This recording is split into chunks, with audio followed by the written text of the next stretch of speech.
Bien, continuamos con esta segunda parte del podcast de preparación para la PAES, última preparación del año 2023.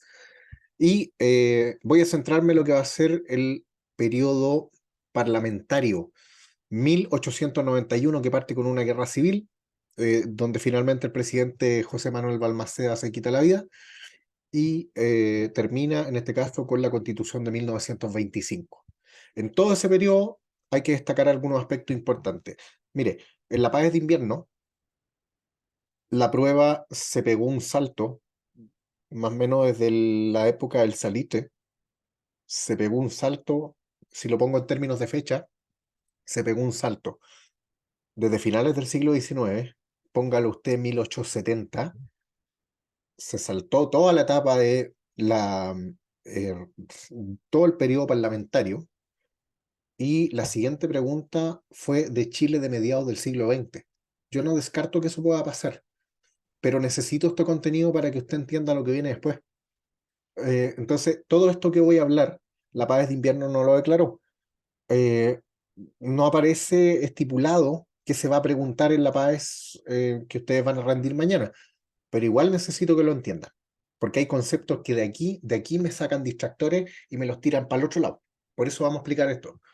Entonces, periodo 1891-1925, república parlamentaria, pseudo parlamentarismo, porque no podemos decir que en Chile hubo un régimen parlamentario si nunca hubo primer ministro. Nunca. Eh, lo que sí nosotros vamos a tener es un régimen donde domina la oligarquía, donde el presidente de la República está controlado por el Congreso y donde se hace un tipo de política donde el presidente prácticamente va a tener que responderle al Congreso porque está controlado. ¿Y cómo está controlado? Con una serie de prácticas o vicios parlamentarios, o yo diría que malas prácticas, como por ejemplo la interpelación. El Congreso llama a un ministro de Estado para hacerle preguntas al Congreso. Si no le gusta lo que dijo el ministro, se aplica un voto de censura y ese ministro se tiene que ir. Y lo que generaba esto era una rotativa ministerial, porque finalmente los ministros estaban constantemente cambiando. ¿Ya? Les decía a los chiquillos ahí en las clases en el preu, esto es como cuando al profesor en el colegio se los cambian a cada rato, genera desorden. Por lo tanto, nosotros en esta época vamos a tener una clase política que está trabajando en función de sus intereses y no en los intereses que tiene la gente o las clases populares. Recuerde que aquí está en pleno auge la cuestión social y resulta que la gente se está muriendo en los conventillos y se aprueban algunas leyes sociales, pero por lo general los proyectos de ley duermen años de años en el Congreso. ¿Ya? Entonces, eso es un punto relevante. Desde la política, el presidente está controlado, la interpelación, voto de censura, se genera rotativa ministerial, hay una serie de cambios de gabinete. De hecho, entre 1891 y 1925 hubo más de 300 cambios de gabinete, lo cual a la luz es una cuestión ridícula, a ojos del presente. Eh, habían vicios electorales también. Ya en esta época las elecciones estaban prácticamente arregladas. Había suplantación, votaban los muertos. Había fraude electoral. No es como ahora que uno no puede decir que hoy el presidente Boric o anteriormente Piñera triunfaron porque hubo fraude. ¿Ya? No, no es cuestionable, pero en esta época sí. Por lo tanto, había malas prácticas desde lo de electoral que hacían que este proceso fuera bastante poco transparente. ¿Ya? Eh, Así que eso fue un aspecto bien negativo respecto al periodo. Los proyectos de ley descansan permanentemente en el Congreso. Estoy hablando del periodo 1891-1925. Si hubo algo positivo, podríamos decir que el régimen se mantuvo en el sentido de que no hubo golpes de Estado, no hubo intervención de los militares hasta 1924. Hubo estabilidad política, porque gobernaba la misma élite. En 1910 dijimos se va a producir esta crisis del centenario. Hay cuestionamientos respecto al comportamiento de esta clase política que no hace lo que tiene que hacer en función de los sectores populares. La gente se está muriendo en los conventillos. Hubo leyes sociales como por ejemplo la ley de la silla, la ley de descanso dominical, posteriormente la ley de salas cuna, o no, en 1912 la ley de salas cuna, pero estas leyes no solucionan el fondo del problema de los sectores populares. ¿Ya? Y recuerden que en esta época la gente vive en los conventillos, en la zona del Salitre, las condiciones de vida son tremendamente precarias, no hay leyes laborales. Y eh, lo que nosotros vamos a tener es un proceso en este caso de eh, proletarización de los sectores populares, ¿ya? O sea, la gente viene y se tiene que disciplinar en el mundo laboral, ¿ya? Eso como primera cosa. Después nosotros vamos a decir que en este periodo parlamentario, 1891-1925, van a empezar a surgir los movimientos sociales que protestan en contra de su situación, ¿ya? En contra de su desmejorada situación, y de hecho hay distintas huelgas, por lo menos desde 1890. Por lo tanto, aquí nosotros vamos a tener un auge en el periodo parlamentario de lo que son los movimientos sociales ligados a las organizaciones obreras, y vamos a tener la huelga obrera, que va a terminar con una serie de matanzas como la matanza en la Escuela de Santa María o la Semana Roja de 1905, donde va a haber una cantidad de muertos bastante importantes por las protestas que se producen.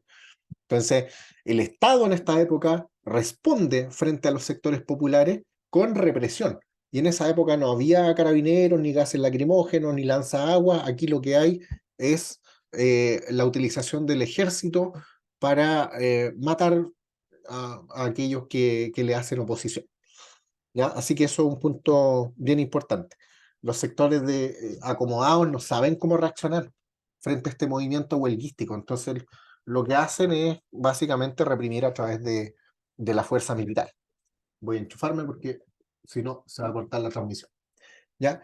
Em, y yo diría que esta situación de crisis se va a mantener y va a tener un punto culmine hacia 1920-1924.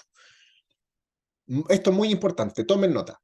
La clase media va a empezar a surgir a finales del siglo XIX. Profesiones liberales, médico, abogado, ingeniero, profesores, militares de rango medio, comerciantes. Esa clase media o esa mesocracia le va a empezar a disputar espacios de poder a la oligarquía. Y de hecho, un acontecimiento importante va a ser la elección presidencial de 1920, donde se va a enfrentar un sujeto de la vieja escuela contra el candidato Arturo Alessandri Palma, que trae un programa de gobierno bastante novedoso y una forma de hacer campaña bastante novedosa, con carteles recorriendo el país, visitando cuarteles militares y ofreciéndole a los militares una solución a su problema de que no había una ley de ascenso y retiro, y al tema de los bajos salarios, pero principalmente la ley de ascenso y retiro. Triunfa Arturo Alessandri Palma, primer representante de la clase media o la mesocracia, y Alessandri se va a encontrar con una oposición en el Congreso. Entonces, Arturo Alessandri Palma va a ejercer el poder en un primer gobierno entre 1920 hasta 1925, con interrupciones de por medio. No voy a hablar de todas las interrupciones porque eso no es lo relevante. Lo relevante es que en la década de 1920 el régimen parlamentario va a entrar en crisis, y esa crisis del régimen parlamentario se va a manifestar, por ejemplo, en lo que va a ser el ruido de sables de 1924, que es por primera vez cuando intervienen los militares porque estaban muy descontentos con su situación, y van al Congreso a ver en qué estaban los parlamentarios y se encuentran con una... Los parlamentarios, o sea, los militares se encuentran con que los parlamentarios están discutiendo una dieta, un sueldo para ellos. Entonces, después de eso, nosotros vamos a tener una intervención de los militares. De hecho, les voy a hablar de la secuencia, pero no se aprendan la secuencia. Resúmanlo en inestabilidad política desde 1924. Va a haber un ruido de sables que va a ser el 5 de septiembre, y el 11 de septiembre hay un golpe militar. Los militares intervienen. Eh, y resulta que Alessandri se va del país por 6 meses, se va para Italia, después va a volver y se redacta la constitución del 25 y después se va de nuevo. Entonces a mí lo que me interesa es eso, es la inestabilidad que empieza a surgir en la década de 1920. Por eso que el tiempo bisagra de esta época es la década del 20, porque ahí se producen los cambios que van a significar un cambio hacia el siglo XX. ¿Ya? Por ejemplo, hay un presidente que es de la clase media. A finales de la década del 20 va a llegar a su fin el ciclo del salitre. va a surgir una cultura de masas. O sea, el tema del acceso a la cultura ya no es solamente para un grupo privilegiado, sino que ahora masivamente la gente ya empieza a vivir en la ciudad, aunque todavía vive en el campo la mayoría de la población, pero va a surgir una cultura de masa, la influencia del cine estadounidense, cambios en la moda, las costumbres, por eso que hablamos de un cambio en el siglo XX o una transformación en el siglo XX, o en la década del 20, que deja atrás ese siglo XIX. ¿Bien? Entonces, entre 1920 a 1925 gobierna Arturo Alessandri Palma, el León de Tarapacá. Después, 1925, acontecimiento importante, la Constitución Política de 1925. Aquí se tienen que aprender tres cosas súper importantes. Primero, es una constitución que le devuelve el poder al presidente. Segundo, es una constitución que establece el rol social del Estado. Y tercero, es una constitución que separa la iglesia y el Estado. ¿Ya? Esta constitución se redacta, vuelvo a repetir, durante el gobierno de Arturo Alessandri Palma, el León de Tarapacá. Esos son los tres ejes que a mí me interesan de la constitución del 25, porque el presidente había empezado a perder poder y resulta que después la constitución del 25 le devuelve el poder al presidente. ¿Ya? Y después resulta que vamos a seguir con la inestabilidad, porque hay dos gobiernos entre el año 25 al 27, que en realidad no me voy a centrar en ellos porque no tienen relevancia para efectos de la paz. Y después del 27 al 31 está la dictadura de Carlos Ibáñez del Campo. Dictadura legal porque es elegido con un 98% de los votos. Y de hecho, entre paréntesis, ahí se crea Carabineros, la Fuerza Aérea y una serie de instituciones que existen hasta el día de hoy. Digamos que entre el 25 hasta el 31 a este país le fue bien, porque fue el canto del cisne del salitre. Por última vez, el salitre va a tener un periodo de auge, aunque la década del 20 va a ser bastante inestable, y hasta la crisis económica de 1929. Y aquí me salgo de historia de Chile y voy a tocar historia universal. Es decir, hago un paréntesis y después vuelvo a historia de Chile, porque así le van a salir las preguntas a usted en la PAE. Y ese paréntesis respecto a lo que es la historia de Chile, o sea, la historia universal, me interesa desde el fin de la Primera Guerra Mundial, 1918.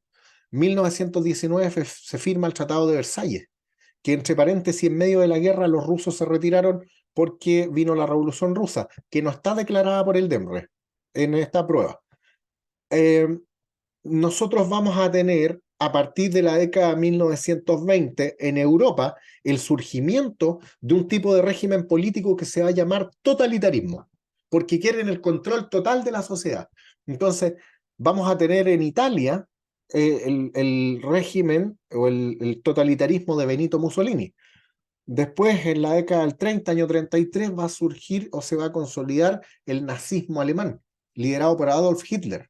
Y en la década del 20 se va a empezar a consolidar lo que es el comunismo soviético. Entonces, ¿qué es lo que le van a preguntar a usted del totalitarismo? Las características generales de cada uno de ellos. Eh, por ejemplo, son regímenes políticos que aspiran al control total de la sociedad. De hecho, creo que las preguntas podrían ir por en qué se parecen. Y en lo que se parecen es que, como dije anteriormente, buscan el control total de la sociedad, no hay libertades individuales, no hay libertad de expresión, hay un régimen de partido único, el nazismo o el partido nazi, el partido comunista, el partido fascista en el caso de Italia. Entonces, son regímenes de partido único, con líderes carismáticos, con control social de la población, con control de los medios de comunicación, y con una exaltación de esta figura del líder.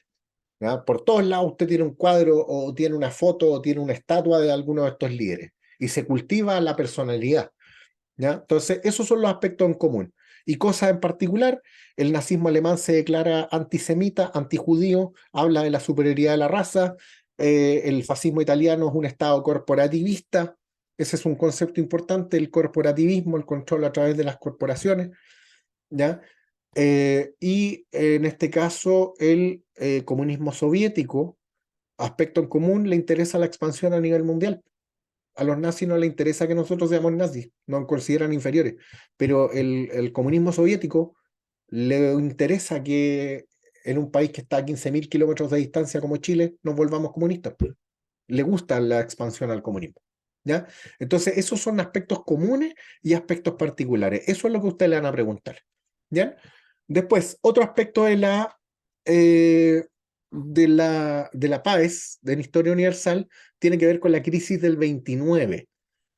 También podría preguntarse eso. De hecho, ojo, queridos estudiantes, el totalitarismo está declarado por el DEMRE. A usted le van a preguntar algo de eso. Y la crisis del 29 también. Y aquí voy a responder la pregunta de un estudiante con respecto a Chile, que también me hicieron llegar a través del Instagram. Eh, un aspecto bien importante de la crisis económica del 29 van a ser las causas de la crisis, el desarrollo y las consecuencias. En eso me voy a centrar. Respecto a las causas, vamos a tener un estancamiento de la producción. Bueno, en contexto, en la década del 20 van a ser los llamados locos años 20. ¿Ya? Hay un exceso de producción. El American Way of Life, el estilo de vida americano, no se cuestionaba para nada el liberalismo clásico. Desde mediados del siglo XIX, en el mundo occidental principalmente, y en Chile y en la América Latina, el modelo de referencia, el más importante, es el liberalismo clásico, la no intervención del Estado en la economía. Y resulta que a partir de mm, a partir de la crisis económica de 1929, ese concepto va a cambiar. ¿Ya? Entonces, nosotros vamos a tener causas, la especulación financiera. Todo el mundo agarró esta mala costumbre de invertir en la bolsa de valores de Wall Street, porque eso fue una práctica que empezó a aprender la gente desde la Primera Guerra Mundial. ¿Ya? Comprar en este caso acciones para multiplicar las ganancias. Por lo tanto, la especulación, la sobreproducción que hace caer los precios, la deflación, una caída exagerada de los precios, el estancamiento de la producción en algunos sectores como la agricultura, van a ser síntomas de lo que posteriormente va a ser la crisis económica de 1929, cuyo desarrollo va a ser el llamado crack bursátil cuando la gente parte desesperada a buscar sus acciones a la bolsa. Ese es el martes negro, le llaman algunos el jueves negro, y va a significar una caída en el precio de las acciones y que finalmente provoca la quiebra de los bancos. Y las consecuencias de la crisis del 29 se relacionan directamente con, primero, usted tiene que dividirlo las consecuencias para el mundo y para Chile. Y ahí respondo a la pregunta que me hizo una estudiante. Las consecuencias para el mundo van a ser principalmente la quiebra de numerosas industrias.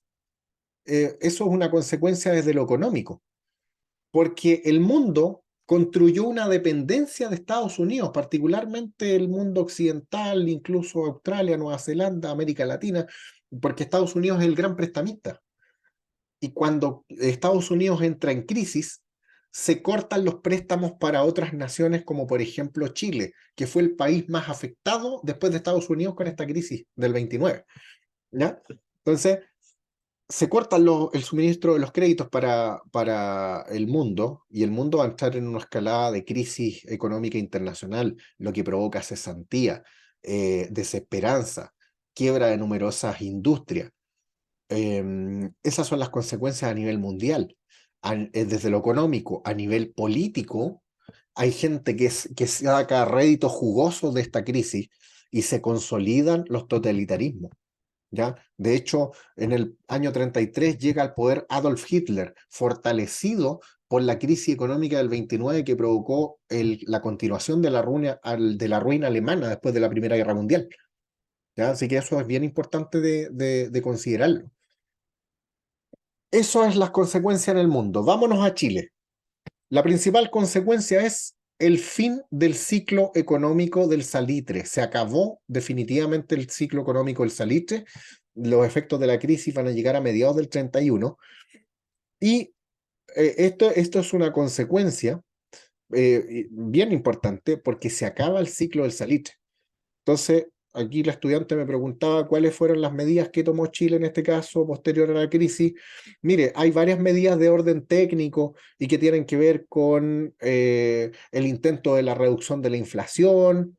eh, Hubo medidas como, por ejemplo, darle relevancia a lo que va a ser el cobre como el principal recurso, porque se acaba el salitre y el cobre se convierte en el principal recurso, o Chile deja de pagar la deuda externa como consecuencia. Pero a mí lo que más me interesa como consecuencia o como medida en Chile va a ser la aplicación de un modelo industrializador de desarrollo hacia adentro. Y la consecuencia es desarrollo hacia adentro, industrialización, proteccionismo desde lo económico y la intervención del Estado. O sea, el gran cambio que genera la crisis del 29 en Chile y en el mundo es que el Estado va a intervenir en la economía y va a surgir o se va a poner en auge un modelo económico que va a ser el keynesianismo, o que le llaman modelo mixto también, porque interviene los privados y interviene el Estado. ¿Ya? Entonces, eso es lo principal. Hay un cambio de orientación económica y aquí se va a aplicar un modelo desde el 39 hasta el año 75 en Chile, que va a estar basado principalmente en la industrialización. Eso es tremendamente importante, querido estudiante. ¿Ya? Entonces, eso es historia universal. ¿Ya? Después, 1927 hasta 1931, gobierno de Carlos Ibáñez del Campo. Carlos Ibáñez del Campo, dictadura legal, porque el 98% de las personas vota por él como candidato único. Eh, Viene la crisis del 29, cuyos efectos son el 31, y cae el gobierno de Carlos Ibáñez del Campo, consecuencia de los levantamientos, de las movilizaciones que hubo como efecto de la crisis. Una cesantía tremenda. O sea, vuelvo a repetir, Chile fue el segundo país más afectado del mundo después de Estados Unidos. Consecuencia de la crisis, se acabó el ciclo del salitre, después hubo producción artesanal, pero ya este recurso no va a ser el más importante, el producto estrella. ¿Ya? Se acabó. Después, llega al poder en 1932. Yo diría que la casa se ordena desde lo político. De hecho, va a haber un periodo de anarquía que fue un caos desde el 31 al 32. En Chile mandaron 7 personas entre el 31 y el 32, incluyendo un régimen socialista, la República Socialista a los 12 días. Gobiernos de corta duración, variados, dictaduras, regímenes políticos llevados a cabo o materializados por civiles, ¿ya? Pero lo que me interesa es que al 32 se ordena la casa. La gente vuelve a votar por los partidos tradicionales y ojo con la política en la década de los 30.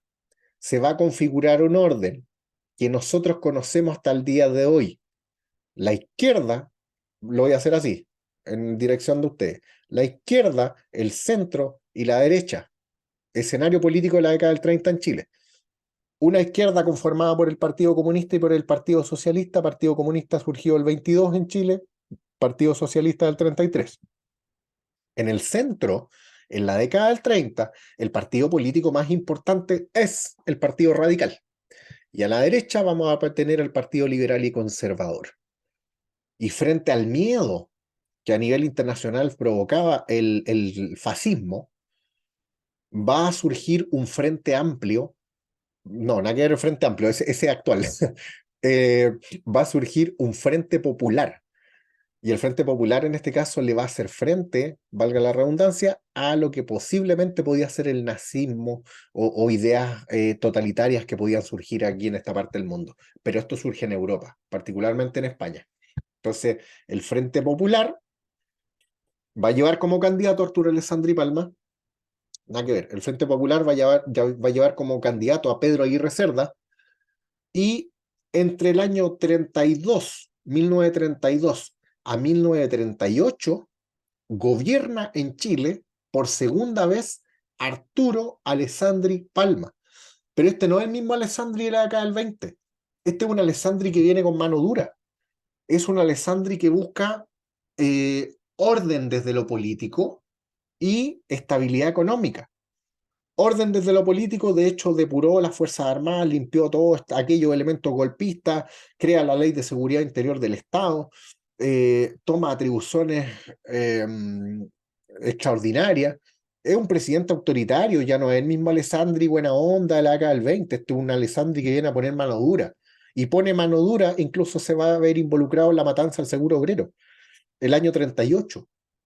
Y eso le cuesta la carrera presidencial a su delfín político, a su hijo político, que era Gustavo Ross Santamaría, ministro de Hacienda. Entonces, esa va a ser la elección del 38. ¿Ya? Eso es lo que me interesa del periodo 32 al 38. Este Arturo Alessandri Palma, este 2.0, tenía un perro más grande que era el Gran Danés y antes tenía un perro más chiquitito. ¿Ya? Tenía un... No me acuerdo qué raza era, pero era un perro pequeño. ¿Ya? Y ojo con esto, chiquillos. Aquí entramos en un terreno que está declarado por el DEMRE. ¿Ya? Lo dice en el temario y es altamente probable que se pregunte algo de esto. Y esto principalmente tiene que ver con el Chile a mediados del siglo XX. Nosotros vamos a entender con el Chile a mediados del siglo XX, este Chile que va a surgir desde la década del 40 hasta 40, 50, 60, décadas hasta fines de los 60. Entonces, en este Chile de mediados del siglo XX, van a gobernar los radicales, desde 1938 hasta 1972 en primer lugar. Los gobiernos radicales se van a caracterizar principalmente por dar un énfasis en la industrialización. Aquí se aplica el modelo ISI, industrialización sustitutiva de importaciones. Y el modelo ISI va a ser en este caso un modelo de desarrollo hacia adentro. El modelo del Salitre era un modelo de desarrollo hacia afuera. Y aquí lo que nosotros vamos a tratar de crear es la industria nacional. A partir de 1939 se crea la Corfo, y la Corfo es la Corporación de Fomento, que fomenta el desarrollo industrial y la reconstrucción de Chile después del terremoto del 39. Entonces, desarrollo hacia adentro. El objetivo era crear una industria liviana, después y sustituir bienes que venían, que se compraban desde afuera, y después, con esa plata que se iba a ahorrar, íbamos a tener una industria pesada. Eso nunca se logró. ¿Ya? Por lo tanto, nosotros tuvimos una industria liviana. Nunca Chile, a partir de la implementación de este modelo, va a ser un país altamente industrializado, que va a generar bienes de capital, que son bienes que sirven para producir otros bienes. Eso no va a ocurrir. ¿Ya? Sí hubo industria liviana. Entonces, los gobiernos radicales, gobierno de Pedro Aguirre Cerda, gobierno de Juan Antonio Río y gobierno de Gabriel González Videla. Los dos primeros se murieron durante su mandato. Uno de tuberculosis, Pedro Aguirre Cerda. Juan Antonio Ríos se muere de cáncer. Ya, mención aparte. Y los gobiernos radicales del 38 hasta 1952 se van a caracterizar por el impulso al modelo industrializador, modelo ISI, creación de empresas públicas, la ENAP, Endesa, CAP, Madeco. Ya posteriormente van a crearse otras empresas del Estado, pero este es un Estado empresario, ya sumamente importante eso. Y otra cosa tremendamente importante, Estado benefactor, ya que es un Estado donde se mete la mano al bolsillo y va a invertir en salud, vivienda, educación, previsión. Estado benefactor hasta el golpe de Estado de 1973. ¿Ya? Eso es súper importante. Después, desde 1950, paréntesis, durante el gobierno de Gabriel González Videla, eh, vamos a tener la ley que va a promulgar el voto femenino y que va a permitir que la mujer vote. Por lo tanto, el Chile de mediados del siglo XX es un Chile donde la mujer va a empezar a ocupar espacios importantes dentro de la sociedad. ¿Ya? Y otra cosa tremendamente importante, el censo de 1940, por primera vez, va a arrojar que la mayoría de la población vive en la ciudad, más del 50% de la población. Entonces este es un Chile urbano, es un Chile donde la mujer tiene un rol que va a adquirir mayor importancia. Con el voto femenino a partir de la ley del 49, las mujeres votaron por primera vez el 35 en las municipales y después el 49 se promulga la ley y votan por primera vez en 1952. ¿Ya? Y otra cosa importante de este Chile de mediados del siglo XX, la migración campo-ciudad, lo que va a provocar inicialmente en el siglo XIX es el surgimiento de un tipo de vivienda como van a ser los conventillos, los cuartos redondos, y la respuesta higiénica es el CITES. Y después, desde la década del 40, van a surgir estas tomas de terreno y van a estar las poblaciones callampa, que son poblaciones que surgen cerca de cursos de agua. Eh, y la gente se toma los terrenos. Y eso es en las afueras de la ciudad. Por ejemplo, Río Mapocho, Sanjón de la Guada, poblaciones callampa. Surgen de la noche a la mañana en lugares húmedos y las viviendas eran bastante pequeñas. Eso es propio del Chile mediados del siglo XX. ¿Ya? Desde lo político, eh, también vamos a decir que entre 1952 a 1958 gobierna en Chile por segunda vez Carlos Ibáñez del Campo, pero esta vez con una tendencia de carácter populista. Voy a retroceder un poquito para hablar de la Segunda Guerra Mundial. El gobierno Juan Antonio Ríos, bueno, esta Segunda Guerra Mundial estalla en el gobierno Pedro Aguirre Cerda del 39 hasta 1945, o sea, es entre el gobierno de de Pedro Aguirre Cerda y Juan Antonio Ríos. La Segunda Guerra Mundial no está declarada, ojo, no está declarada por el DEMRE, pero cuidado, la Segunda Guerra Mundial va a tener una consecuencia de orden político, y eso es la creación de la ONU.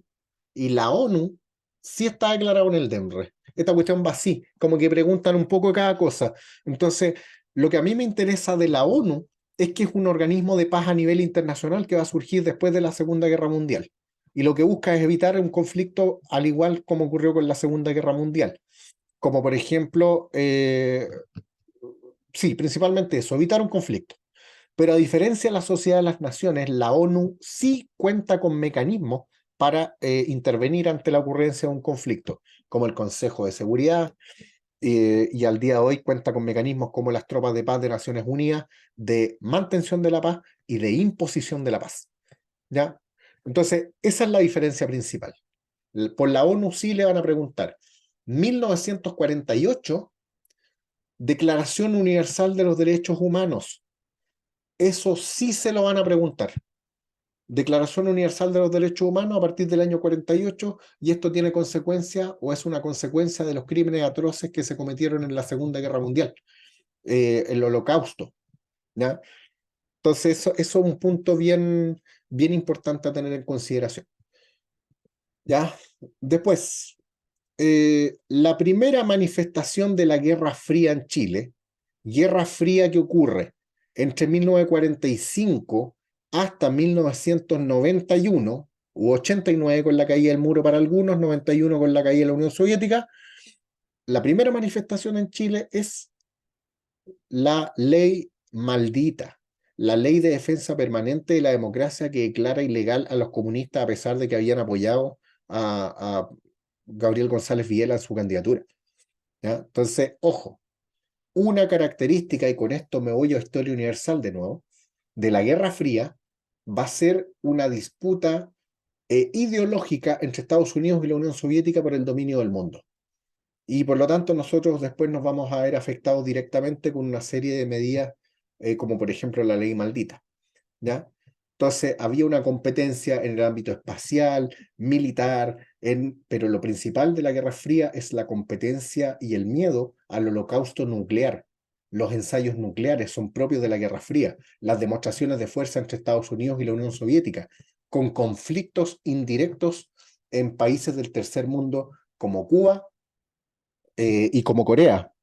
Em, Entre otros, ¿ya?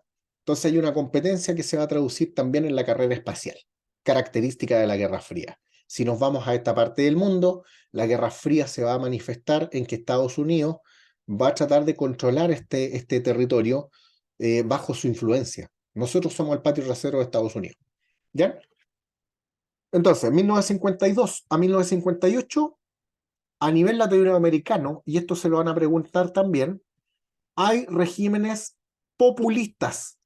Los populismos son una mezcla de todo, son antiimperialistas, son estatizadores, proindustria, tienen una mezcla de todo. Y son suprapartidistas, no están ni ahí con los partidos políticos. Y la manifestación en Chile del populismo es el gobierno de Carlos Ibáñez del Campo, segundo gobierno. Gobierno de carácter populista. Porque él decía que iba a barrer con la politiquería, que iba a barrer con la corrupción, que iba a barrer con los políticos, no le interesan los políticos, entonces es un gobierno que tiene ciertos rasgos populistas. Esa es una característica del segundo gobierno de Ibáñez del 52 al 58. ¿Ya? Peguémonos un salto a lo que va a ser el periodo 58 hasta 1973, declarado por el DEMRE entre paréntesis ese periodo. ¿Ya? Eh, el periodo, entiéndase, es del 73 en adelante, perdón. 1958 al 64 resulta electo el presidente Jorge Alessandri Rodríguez, presidente de derecha. Pero él como que al principio como que no le interesan mucho los partidos políticos, no los considera, pero después tiene que aliarse con los radicales igual. ¿Ya?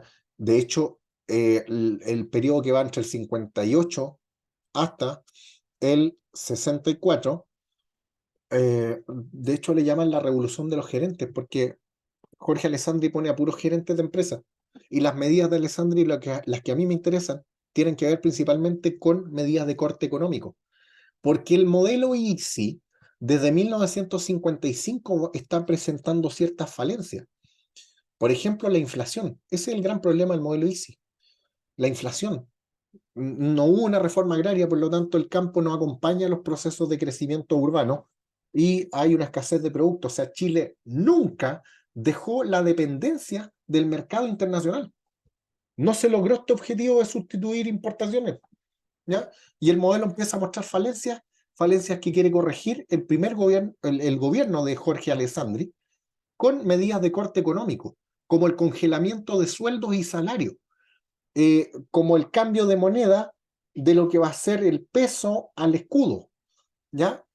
Esas son las medidas que a mí me interesan respecto a lo que va a ser el gobierno de Jorge Alessandri. Se jugó al Mundial del 62, hubo un terremoto que va a ser el peor de la historia, el terremoto del 60, pero creo que una posible pregunta apuntaría por ahí. Y otra cosa importante, Jorge Alessandri va a dar el punto de pie inicial a lo que va a ser la reforma agraria. La reforma agraria, en este caso, es una transformación de la tierra o de la propiedad de la tierra, pero Jorge Alessandri es de derecha y en realidad lo que quiere Jorge Alessandri es darle en el gusto a Estados Unidos porque Estados Unidos dice, mire, ojo, la gente en el campo se puede volver comunista, entonces haga una reforma agraria, dele derecho a los campesinos, etcétera. Y claro, Jorge Alessandri hace una reforma muy simbólica que va a ser la entrega de tierras por parte del Estado, proceso apoyado por la Iglesia Católica, pero finalmente esto no es una transformación de la propiedad de la tierra. Así que la reforma agraria de Alessandri le llaman la reforma del macetero. Él dejó la institucionalidad, la CORA, el INDAP, dio el puntapié inicial, pero esto no es una transformación de la tierra. Siguiente periodo, 1964 hasta 1970, gobierna Eduardo Frei Montalva. Y una cosa importante que me faltó decir, desde 1958 se va a dar la política de los tres tercios. El centro, la derecha y la izquierda se reparten casi por partes iguales en el escenario político en términos de votación. ¿Ya? Jorge Alessandri es un proyecto de derecha. Eduardo Frei Montalva, con su Revolución en Libertad, es un proyecto de centro. Por primera vez la democracia cristiana va a ejercer el poder. Y es un partido único, la democracia cristiana. Y ellos hablan de la Revolución en Libertad, porque si saltamos fuera de Chile, América Latina, se va a producir la Revolución Cubana, y la Revolución Cubana es un golpe bajo para Estados Unidos, y Estados Unidos cambia su relación con América Latina porque va a ejercer una política de intervención. O sea, la Revolución Cubana es lo que marca el antes y el después, porque la Revolución Cubana significa principalmente que Estados Unidos ahora se va a preocupar y va a invertir en la región para que este experimento no se vuelva a repetir. En Europa, después de la Segunda Guerra Mundial, y para evitar el comunismo, se va a impulsar un plan de ayuda económica que va a ser el Plan Marshall. ¿ya? Y en América Latina, impulsada por el presidente Kennedy, va a surgir la llamada Alianza para el Progreso, y que es un plan de ayuda económica para evitar que América Latina caiga bajo las garras del comunismo. Entonces aquí se impulsan planes, eh, es un plan de ayuda económica y que lo que busca es que América Latina salga de la pobreza y el subdesarrollo. Ese es el mundo en el cual está inmerso Chile en un contexto de Guerra Fría, ¿ya? Eh, y en ese contexto opera la ley maldita que va a ser derogada en 1958, va a durar 10 años. Ojo, que de repente utiliza la ley maldita como que estaba vigente en la época del golpe de Estado y esa se termina en el 58, ¿ya? Eh, entonces, Eduardo Frei Montalva se va a caracterizar por las llamadas reformas estructurales. ¿Cuáles son las reformas estructurales? La reforma agraria, que con Frei efectivamente va a ser una reforma importante.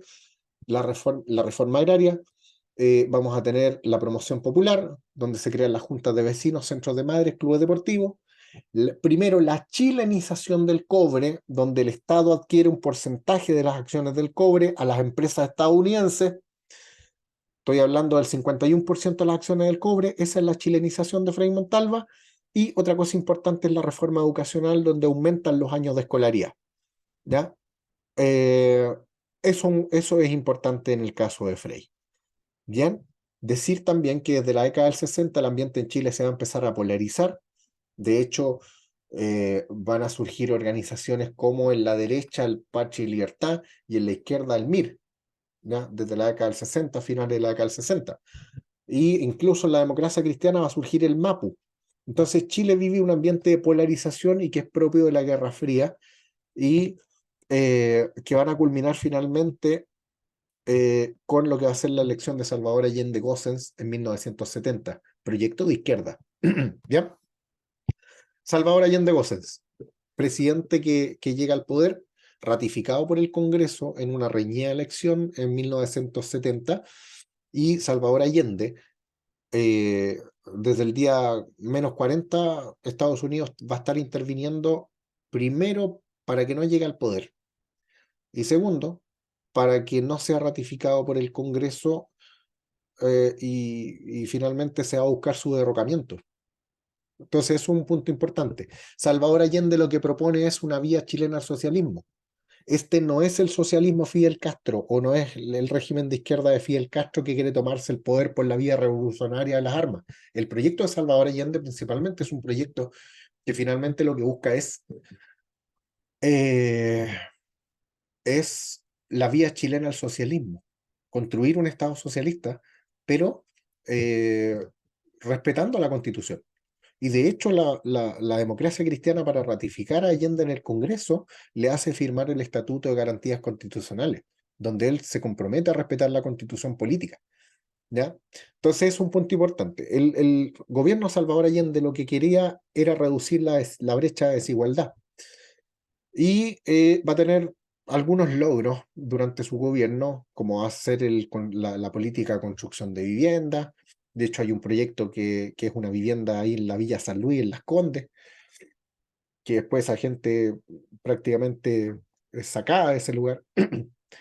En la Villa San Luis, en los tiempos actuales ya ese terreno está prácticamente todo demolido, donde está el Sanhattan hoy día, el Costanera. El proyecto Salvador Allende, en este caso, yo diría que el mayor logro es la nacionalización del cobre, cuando el cobre pasa a manos nacionales definitivamente. Ahí se compra el 49% de las acciones restantes. O perdón, se expropia esas acciones que no son pagadas a la empresa estadounidense. Y el gobierno de Salvador Allende va a vivir un clima de polarización, que finalmente va a conducir a que se instale por intervención de Estados Unidos en gran parte la idea de que tiene que haber un golpe de Estado y que el golpe de Estado es inevitable, ¿ya? Entonces eso es una característica respecto a lo que va a ser el clima del gobierno de Salvador Allende: polarización, violencia callejera, desabastecimiento, consecuencia del acaparamiento, boicot. eh, la prensa también publicaba una serie de cosas relacionadas con el caos. En el fondo se legitimó por intervención de agentes de la CIA esta idea de que había que realizar un golpe de Estado. ¿Bien? Golpe de Estado 1973 hasta 1990. Ojo, esto está declarado por el DEMRE, ¿ya? Y con esto voy a cerrar la cápsula, o el podcast. ¿Bien? Gobierno de Salvador Allende, lo primero, el gobierno de Salvador Allende, perdón, nada que ver, la dictadura militar. 11 de septiembre de 1973 se produce un golpe militar en Chile. Los militares intervienen por la fuerza con un gran despliegue, controlan el país en 72 horas y se concreta el golpe de Estado donde los miembros de la Junta de Gobierno asumen el poder. Puede que haya un texto de las causas del golpe de Estado, por qué se va a producir. Centrémonos en lo que van a ser las medidas, primeras medidas de la dictadura militar. ¿Ya? Una primera medida tiene que ver con el cierre del Congreso, la proscripción de los partidos políticos, eh, se deroga lo que va a ser la Constitución Política del 25, aquí se gobierna con los decretos leyes, no hay constitución, no hay libertades individuales y hay una persecución de opositores políticos, eso es importante. Opositores políticos principalmente de izquierda, el Partido Comunista, Socialista, el MIR, y eso va a tener una consecuencia. Primera posible pregunta, o segunda posible pregunta, además de las causas del golpe. Eh, Violación a los derechos humanos, sí o sí. La DINA va a ser un organismo de inteligencia creado a partir de 1974 y que va a tener por objetivo perseguir opositores políticos.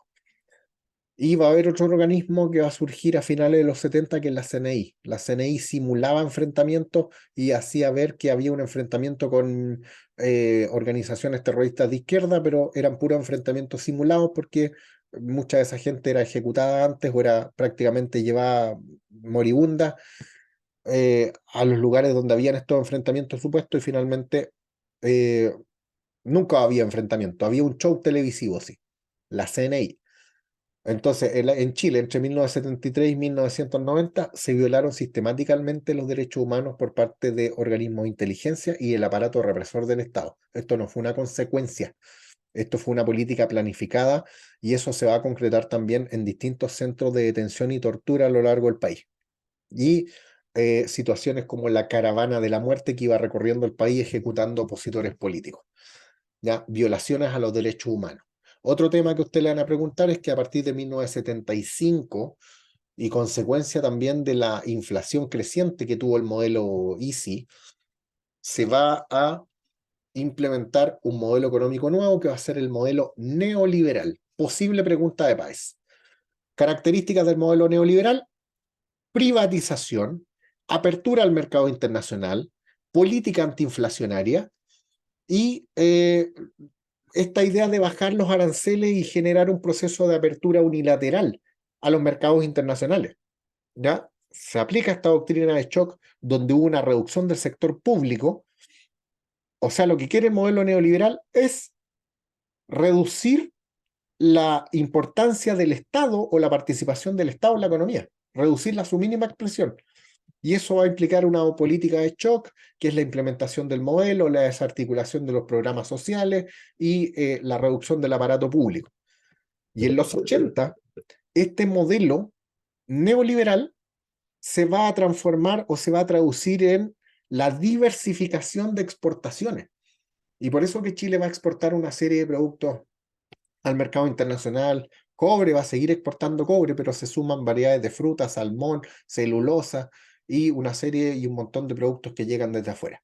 ¿Ya? De hecho, la crítica social que apunta la canción de los prisioneros es muevan las industrias porque se desmantela la industria. Se acabó la industrialización.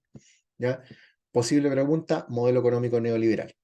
Y el modelo neoliberal es reflejo de que eh, este modelo económico, el modelo económico y la Constitución del 80 son procesos que tienen que ver con una eh, refundación del Estado. Una refundación, son proyectos refundacionales. Cambio de modelo económico, cambio de, en este caso, constitución, que va a ser la Constitución del 80, que va a establecer cuáles son los pasos a seguir, principalmente de cara a lo que va a ser el retorno a la democracia. La Constitución del 80 es la que establece los plazos. Ya establece que en el año 88 iba a haber un plebiscito y cómo iban a ser las condiciones de ese posible retorno a la democracia. O también se establecía qué pasaba si ganaba Pinochet el plebiscito del 88. ¿Ya? Entonces, la Constitución del 80, en este proceso de retorno a la democracia, va a establecer cómo se va a producir esa vía institucional. Hubo una parte de la sociedad chilena que optó por la vía institucional para finalmente recuperar la democracia. Se articulan organizaciones políticas que van a dar en el futuro origen a lo que es la concertación y a la derecha actual. Y el 5 de octubre del 88 se produce ese plebiscito. Finalmente triunfa la vía institucional, porque la vía armada, representada por el Frente Patriótico Manuel Rodríguez, va a fracasar con el atentado Pinochet el año 86. Ese es otro camino. Hubo gente que optó también por intentar sacar a Pinochet el año 86, que iba a ser el año decisivo. Finalmente esa vía fracasa, el atentado resulta fallido y Pinochet finalmente es derrotado en el plebiscito de octubre del 88 y el plebiscito de octubre del 88 lo que determina es la no continuidad de Pinochet en el poder, ¿ya? Y se hacen elecciones el 89, estaba escrito en la Constitución y finalmente el año 1990 en Chile retorna a la democracia, ¿ya? Eso es un punto bien importante. Y el modelo neoliberal sigue hasta el día de hoy. Lo que pasa es que después se profundiza, siguen las privatizaciones, pero ojo con esto. A partir de 1990 van a surgir los tratados de libre comercio. Yo diría que el primero es en 1991 con México. Entonces ese es un cambio respecto al modelo neoliberal, pero el modelo no cambia, se va profundizando. La Constitución del 80 sigue vigente hasta el día de hoy. Entonces, de hecho, la implementación del modelo neoliberal va a implicar la privatización de servicios como la educación, la salud. De hecho, en salud van a surgir las ISAPRES, va a surgir el FONASA, van a surgir las AFP en la década de los 80. Entonces, la dictadura militar significó una transformación profunda del Chile y que tiene sus consecuencias hasta el día de hoy. De hecho, cuando vienen estas reclamaciones de la desigualdad, muchos culpan al modelo neoliberal porque finalmente eh, se va a profundizar lo que son las desigualdades sociales con la aplicación misma del modelo. ¿Ya? Eso, vos, queridos estudiantes, hasta ahí llega la PAES. Así que espero que esta podcast les sirva, un repaso antes de entrar a la prueba, y espero que esta pincelada al menos les ayude a responder un par de preguntas. ¿Ya? Eso, un abrazo, cuídense mucho, que estén muy bien, que les vaya excelente y después me cuentan cómo les fue. Un abrazo.